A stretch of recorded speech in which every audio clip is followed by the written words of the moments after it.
మహిమ కలుగునుగాక. ఆమేన్. వాక్యమై ఉన్న దేవుడు మనతో మాట్లాడుతున్నాడు. దేవుని వాక్యము కోపంతో ఉన్నవారితో ఎలా మాట్లాడాలి, ఎవరితో ఏ విధంగా మాట్లాడితే వారు మారతారు అనేది ఒక చిన్న పిల్లోడితో మాట్లాడినట్టు దేవుడు వాక్యం మనతో మాట్లాడుతుందండి.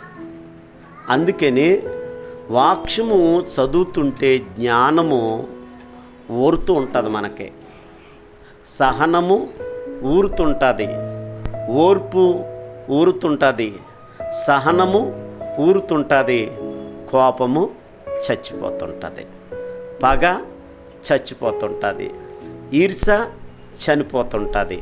అందుకే దేవారాత్రములు ఈ వాక్యాన్ని ధ్యానించువాడు ధన్యుడు.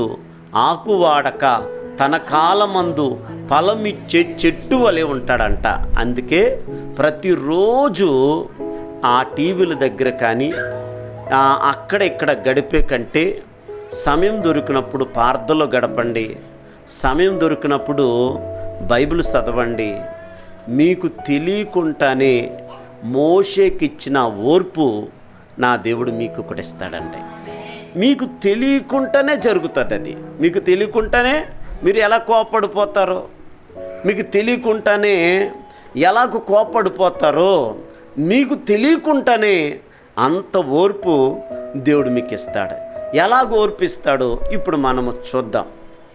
అయితే రోమా పత్రిక 12వ అధ్యాయము 12వ వచనము నుండి ప్రభు మనతో మాట్లాడుతున్నాడు. ఏంటంటే, నిరీక్షణ గలవారై సంతోషించుచు శ్రమయందు ఓర్పు గలవారై ప్రార్థనయందు పట్టుదల ఉండాలంట. అంటే మనము ప్రార్థన చేస్తుంటే ఎలాంటి ఓర్పు వస్తుందో ఇప్పుడు మన దేవుడు మనతో మాట్లాడుతున్నాడు. ఎలాగంటే, ఒక క్రైస్తవుని ఇంటి పక్కన బాగా గొడవలు పెట్టేవాడు, తగాదాలు పెట్టే ఒక వ్యక్తి ఉన్నాడంటండి. ఆ క్రైస్తవునికి ఒక తోట ఉన్నది.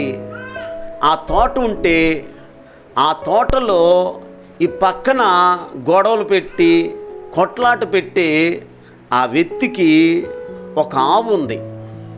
ఆవు ఉంటే ఈ తగాదాలు పెట్టే ఈ వ్యక్తి ఆవు తోటలోకి వెళ్ళి మొక్కలన్నీ పాడు చేసేసి మరి అనేక ఆ కూరగాయలు ఆకుకూరలు మొత్తం తినేయటము, తోటను పాడు చేయటము జరిగితే ఈ క్రైస్తవుడు చూసి ఆవును పట్టుకొని తన చూడండి, ఎవరు పక్కన గొడవ పెడుతున్నాడో, కొట్లాడ పెడుతున్నాడో ఆ వ్యక్తిది ఈ ఆవును పట్టుకొని వాళ్ళకి అప్పచెప్పాడు.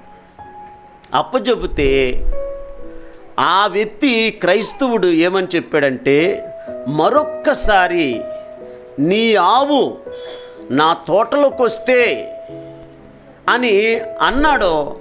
అన్నంటనే తాసుపాము లేచిపోయినట్లు ఆ వ్యక్తి పక్కింటి వ్యక్తి లేచిపోయాడండి. పక్కింటి వ్యక్తి తాసుపాము లేచిపోయినట్లు లేచిపోయాడు. ఏమన్నా ఇంకొకసారి వస్తే నీ తోటలోకి నా ఆవు వస్తే ఏం చేస్తానన్నావు అని 2 సార్లు గట్టిగా అరిచాడు. ఈ క్రైస్తవుడు అలాగొక్క నిమిషం ఆగిపోయి, రెండోసారి నీ ఆవు నా తోటలోకి వస్తే మరలా తీసుకొచ్చేసి నీకే అప్పచెప్తానన్నాడండి.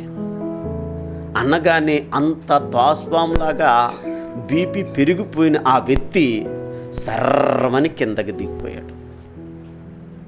దిగిపోయి ఏమి అనకుండా ఆవుని తీసుకెళ్ళి లోపల కట్టేసుకొని బావుని జాగ్రత్త పెట్టుకున్నాడు. రెండోసారి తన తోటలోకి మరొక్కసారి వెళ్ళలేదంటండి.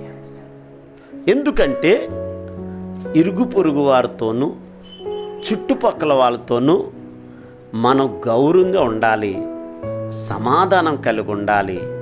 మీ సరిహద్దుల్లో నేను సమాధానము. ఇస్తానని ఎవరు చెప్పారు? దేవుడు చెప్పాడు. వారు సమాధానం ఉండకపోయినా నువ్వు సమాధానం కలిగి ఉండాలి. వారు మాట్లాడకపోయినా sister praise Lord, brother praise Lord, ఎలాగున్నారు అని ప్రేమతో పళ్ళు బయట పడినట్లు చిరునవ్వుతో వాళ్ళతో మనము మాట్లాడుకోవాలి. అంతేకాని పళ్ళు బిగించుకొని మాట్లాడకూడదు. ఎప్పుడు చూసిన కోపంతో మనం ఉండకూడదు. మన హృదయంలో సంతోషము, ఎవ్వరికి లేని సంతోషము దేవుడు తన బిడ్డలకి ఇచ్చాడు. ఎవరికి ఇవ్వలేని ఆనందము మనకు దేవుడిచ్చాడు. ఎవరికి ఇవ్వలేని చూడని సమాధానము మనకిచ్చాడు.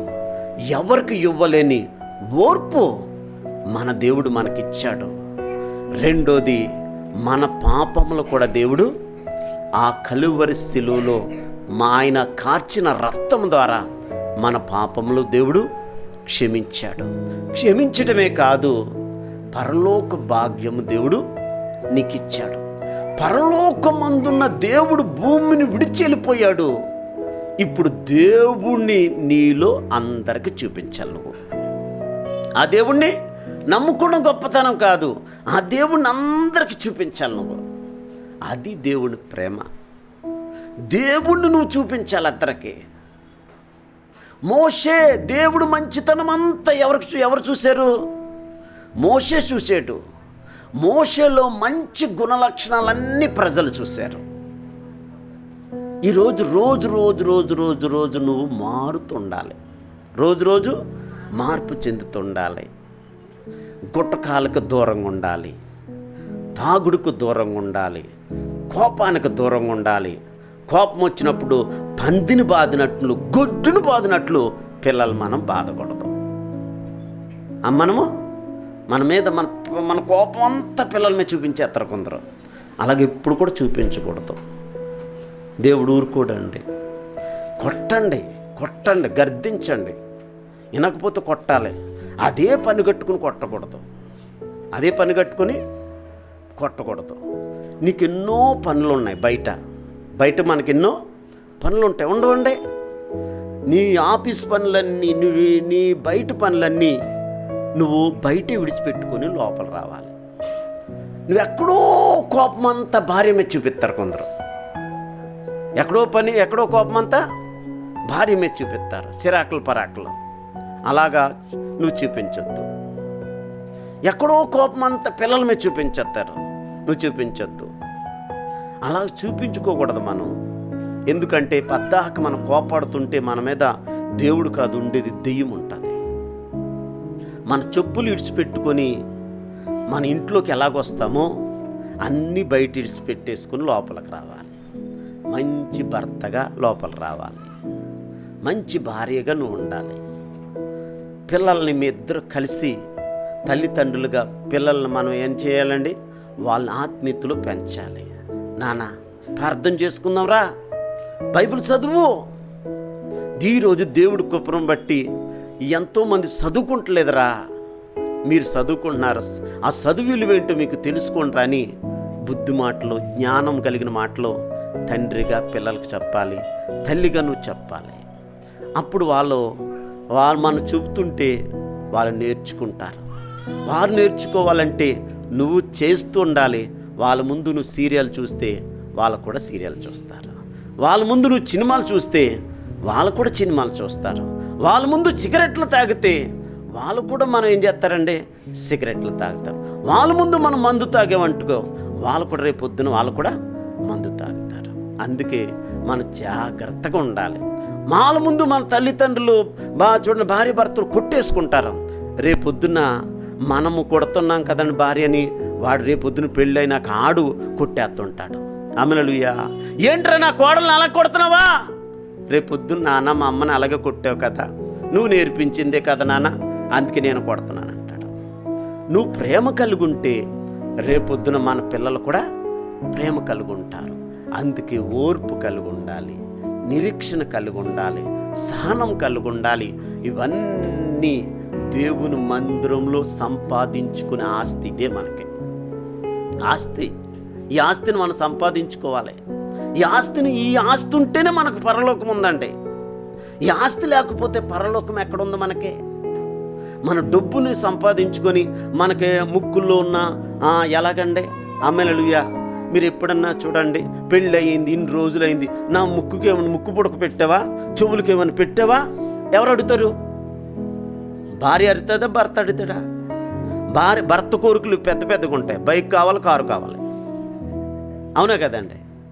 అలాగే కానీ భార్య కోరికలు ఎలా ఉంటాయంటే ముక్కు పుడక కావాలి, చెవులు కావాలి, తాడు కావాలి. హల్లెలూయా. అప్పుడు కొంచెం డబ్బు అప్పుడు వరకు ఏంటండి, గాజులు ఏం గాజులు అంటారు మీరు? మామూలు గాజులు ఉంటాయి. ఆమేన్.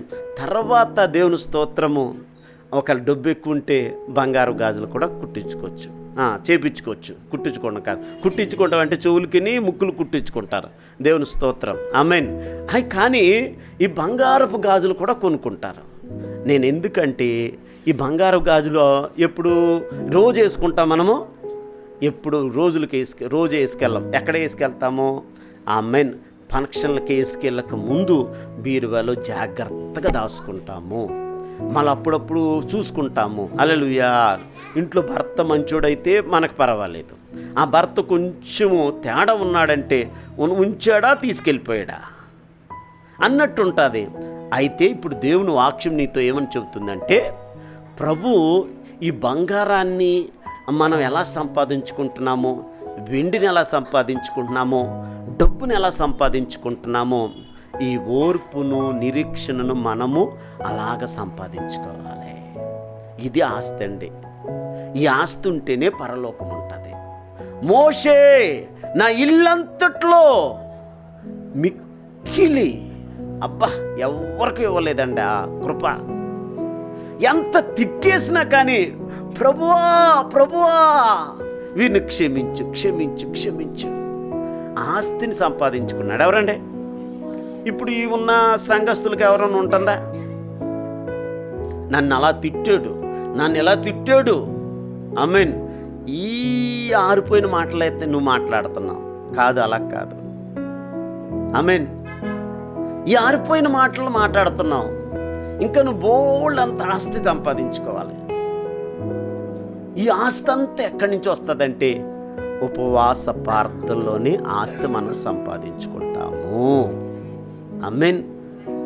ఇప్పుడు చూడండి, కోపపడే వ్యక్తిని కోపపడకుండా ఎలాగ తగ్గించాడో అలాంటి కృపను మనం కూడా పొందుకొని మనలో ఆ ప్రభుని చూపించే చూడు ఓర్పును మనము సంపాదించుకుందుము గాక.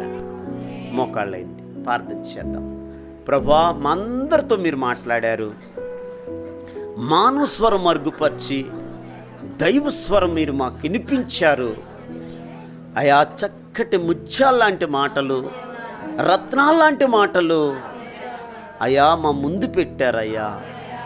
నా వాక్యం అందరి హృదయాల్లో నీరు కట్టి ఫలించి అభివృద్ధి పొంది కృప మాకు అనుగ్రహించమని యేసు శక్తిగల నామములో అడుగుతున్నా.